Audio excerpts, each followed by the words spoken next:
I mean, so we decided early on to make the film in 360-degree sound and Atmos sound mix, which Mm, enables you to place a sound in 128 different places in a cinema. yeah. So it's kind of like this very immersive experience, and I think probably that's what most of all gives the film an immersive feel. And for example, for that sequence, I worked with sound designer Nick Ryan, who's himself synesthetic, as a lot of non-speaking autistics are, and has also done a lot of artwork around the sort of neuroscience of hearing and listening. And for that sequence, Naoki says this thing about flipping through when he hears rain. He describes a moment of hearing rain and needing to flip through all of his memories of rain in order to establish and link the sound of rain to the idea that it's raining, which is Yeah. like, for a neurotypical person, is a really difficult idea to get your head around. And for that sequence, we happened to have shot one of the characters on the balcony in a high-rise in India when the storm is rolling in, and Nick kind of designed it.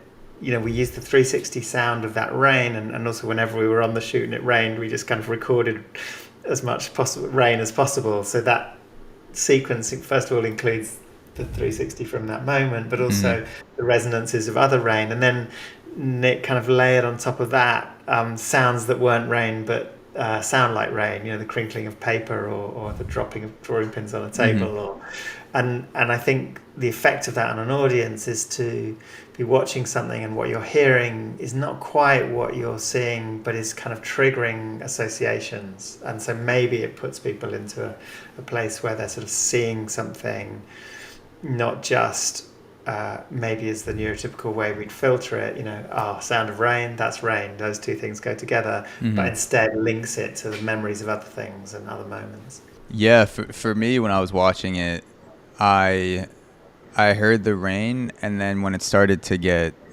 stronger, I got the sense that the sound of the rain is the most overwhelming experience for me at the moment. And in my own head, I was thinking, if this is anything like what the characters go through, not the characters, the people that go through in the movie, in the film, that there's like this way of senses capturing you, and they become overwhelming in the moment. And I can only Mm-hmm. imagine, being in a rainstorm for an hour straight and being fixated on a certain aspect, as the sound or the sight.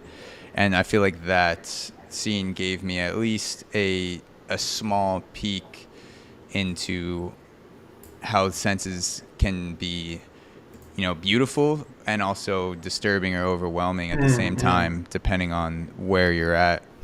Yeah, exactly. I think that's the sort of intensity that Naoki describes. This thing where at times it's phenomenally, he can see if the phenomenal beauty or the pattern of something, and at times it's so overwhelming that it's hard to listen to.